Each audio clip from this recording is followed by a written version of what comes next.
माझं नाव प्रमोद ज्ञानदेव गोंदकर, शिर्डी विविध कार्यकर सोसायटीचे मी माझे चेअरमन आहे.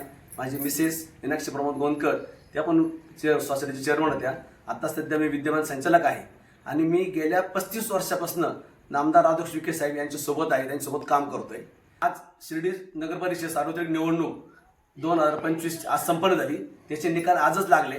त्या निकालामध्ये मी जे बाकीत केलं होतं किंवा मी जी पैज लावली होती, आज सौ जयश्री विष्णू थोरात या 100% 4000 पेक्षा अधिक मताने विजयी होणार यासाठी मी शिर्डीची पैज लावली होती.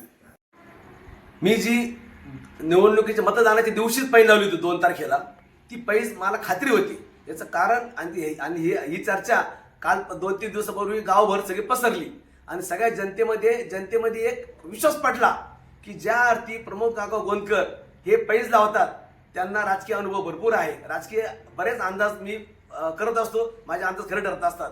त्यांना जनतेला माहीत होतं. जेव्हा मी पैज लावली लोकांना समजलं तेव्हा लोकांना खात्री पडली की नाही ज्या अर्थी पैज लावली त्या अर्थी जयश्री थोरात या निवडून येणार अशा लोकांना खात्री पटली आणि मग लोकांचा समज वाढला आणि मग सगळ्या लोकांना आनंद झाला. मला 2 दिवसापासून खूप लोकांचे फोन आले की तुम्ही एवढी मोठी पैज लावली, कोणत्या वर्षाला लावली. मी म्हणलं मला खात्री आहे, एखाद्याच्या विषयात खात्री असेल म्हणलं मी त्याची पैज लावतो म्हणलं. लावण्याची माझी इच्छा तयार झाली म्हणून मी पैज लावली.